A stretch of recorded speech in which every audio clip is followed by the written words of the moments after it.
What is up, everybody? Welcome back to the Devy Royale YouTube channel. As always, I am your host, Kevin Coleman at theboys_22, and we are going to be looking at a fun little episode today. We're going to be talking about our guy, Quinn Ewers from Texas. Absolutely destroyed Oklahoma in his game back from his injury. When you're looking at what he was able to do, he had 21 for 31, 289 yards, and 4 touchdowns on the day. He had 17 yards rushing as well. And Texas absolutely whomped Oklahoma 49-0. You gotta love what they did to him on the field. And we're just gonna talk about the redshirt, or I guess you call him whatever you want, freshman, redshirt sophomore, or excuse me, redshirt freshman, basically sophomore eligible. What he is and what he does on the field. So we're gonna go into kind of what he does, like we always do on this channel. We look at stats, good strengths, weaknesses, and a little bit of a video breakdown today. Now, we're looking at what he's done so far this year. So when we're looking at this year, he had 3 games this year. ULM, he looked okay. There was some kind of question marks about him as a prospect after that game from some. He was 16 for 24 for 225 yards, 2 touchdowns, interception. Then against Alabama, he looked phenomenal. 9 for 12, 134 yards. Then he got injured, and some thought he was going to miss the year. Thank goodness he did not. But had he stayed healthy, I really do think that Texas would have beat Alabama. And now we're talking about Texas being back. And hey, maybe Ewers is that guy. And I think that's the hype for him. And I think he's performed well in that category. Then he came back against Oklahoma after his injury. Basically had about a month off. 21 for 31, 289 yards, 4 touchdowns. Like I mentioned, his completion percentage has been great. He's looked good in terms of his touchdowns. Interception ratios look great. Where we have him ranked at the Devy Royale, and you can get our rankings page is on our Patreon page, is quarterback 4 overall. And that's kind of where he's been. When we're looking at just overall consensus rankings right now, ahead of him, Bryce, CJ, and Caleb. But I think there's some question marks about Caleb in terms of who's going to be better, Quinn or Caleb. I love the battle. The battle is going to be great. Don't forget about Drake May out there, right? So we're talking about the quarterbacks overall. Like, this has been a lot of fun to watch. I think it's going to be a great 24 class. Now, let's talk about some of his things that he does well. So his strengths, velocity, he's got that. He's got the arm talent. His arm talent's special. Everybody's kind of known about his arm talent, like his ability, his arm strength, his velocity to get the ball out. He had some amazing throws that we're going to watch here in a minute on the channel. Just what he's been able to do this year is basically everything that we thought of him as a prospect, right? 247 Sports had him as 1,000, arm composite score, was one of the best in history. Number 1 quarterback. Obviously, the whole Ohio State thing didn't work out. Comes back here. He has that field stretching arm. He has that strength. He has good poise in the pocket too. That's one thing that has impressed me probably the most about Ewers, watching his tape and going through the all 22 film and going over his area. He has very good poise in the pocket. And for a young quarterback, remember, this is his 3rd game. We're talking about hasn't played much since his senior year or not even his senior year because he didn't have one, but in terms of his basically his high school career, he hasn't played that much. So when we're talking about what he has as poise, he had pretty good poise for the last few games, especially against Alabama. I thought he had that poise that you're looking for in a star quarterback, and I think that he's exhibited that. So these are some of his strengths I like to see, but he has more. I think he's a good functional athlete. I think he can get the ball out in different angles, especially from just a throwing standpoint. I think he has good touch when you're watching him play. I think there's a lot of things that he does well as a passer. Now, as far as weaknesses go, so I'm gonna touch on his weaknesses, but I don't want everybody out there, Longhorn fans, yelling at me and stuff. These are weaknesses just based on now. So for me, game reps. He's got to get more game reps. So we need to see him more, and that comes with production, right? So the more game reps he has throughout the season, the more production he has, that's the better. But we got to see that production. It's got to be there. Like I said, he is a very raw quarterback prospect in terms of playing in college. Hasn't played a ton. 3 games under his belt. He was injured in 1. What is he going to be? Can he bounce back? Can he play all the rest of the season and be healthy? I think, and it sucks to have to say, like, because health is one of those things, bad hit, those type of things. But he has, listen to his schedule coming up.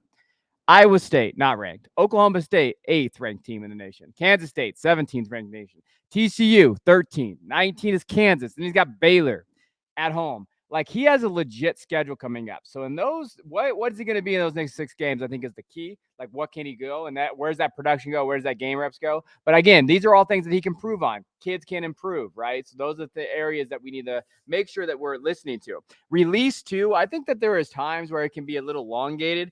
There are areas there now. His velocity is there, and he uses his arm strength and his velocity to kind of make up for that. But there are times under his throws, and you're like, hey, I wish that release was a little tied up. I think his mechanics can be a little tied up there. But overall, like, it's okay. But I think if we're going to highlight areas that he can improve on, I think release, having that production in those game reps are definitely part of that. Now, let's just watch the tape. Let's go through some of the things that we saw against Oklahoma. So, again, he let the game come to him. So, one thing I was doing as I was watching this game, I thought he let the game come to him, and I thought that he looked very good in that aspect. Again, knows where he's at, steps up in the pocket. That's that, like, just that release, but also like where he's going with he's very poised, and you saw that pressure coming, right? So he sees the pressure, steps up in the pocket, finds his guy. And I think that's the area that you like to see. Again, has that functional athleticism, knows where he's going to go with the ball. Obviously, a great design play by Sark. I thought this was one of Sark's best games he called ever. Like watching him going through the play style, play production, how he was going through. I thought he called this game perfectly. That's on Sark. Great job, Sark, for a guy that gets a lot of crap at times. Now, again, little RPO, reading action, gets it to his best player. Thought that went well as well. So that's the old things I want to see him improve on, right? Like, hey, you saw that production. All right, he's reading that RPO. He gets the ball out quick. I like this breakdown here. Shows him real quick what he's going to do. I thought he read it really well here. Sees his one-on-one coverage. Gets it over that defender. Gets it to where his receiver needs to go. Terrible defense by Oklahoma, but good read by Quinn. He saw that.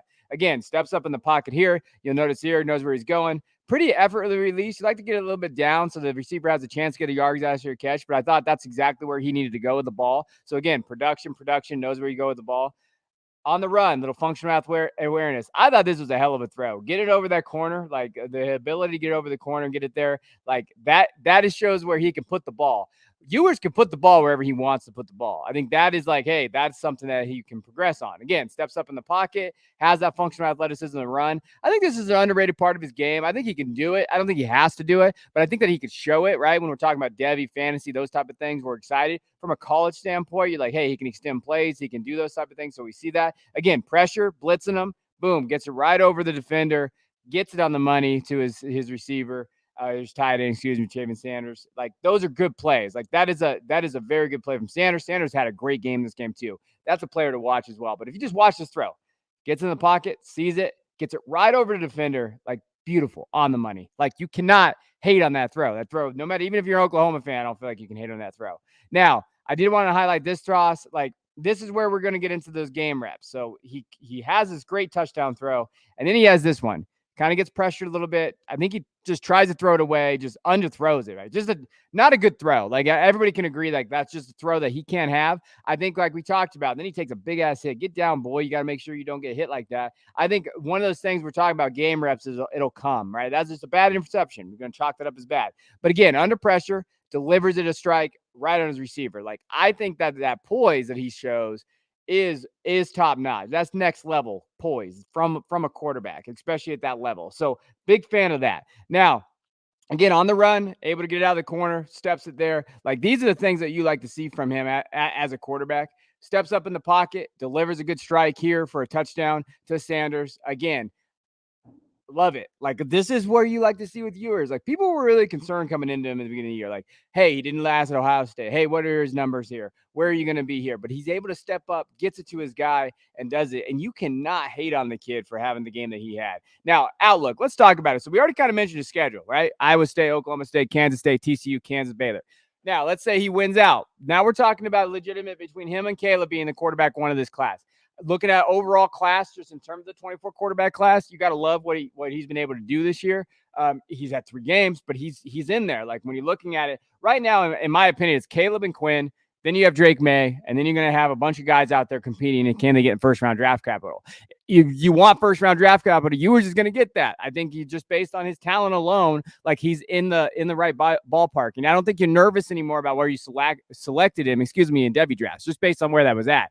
Ewers is there. So outlook right now is positive based on what we've seen. I think the game that makes it the most positive to me was the Alabama game because he played really well in that game. Had he not gotten hurt, I think he wins that game, right? So outlook right now for Texas is very, very good. Is Texas back? I think that's the question we always ask. But hey, they finally have a quarterback. I think Sark's doing well with that. They have talent all around them. Shout out to Quinn Ewers, who's been playing very well. So I appreciate you guys tuning in as always to the channel. Please, if you like this kind of content, hit that like button, hit that subscribe button as well. Like I know there's a bunch of people who've been viewing this channel. Hit that sub button for us. Give us a little shout out. Say, hey, you guys are doing a good job. Let us know where you have Quinn down there. Also, if you'd like more in-depth college football and basically Devy fantasy, but also college football content, we have a Patreon. It's a Patreon only. It's $3 a month. It's not much. Find it in the description below. Hit that link, and there's a ton of content on there for you. It's Patreon episodes, Discord for only our Patreon members, all kinds of different, I think, great content for you guys out there, and next level content for college football. So I appreciate you guys. Until next time, I'll see you guys later.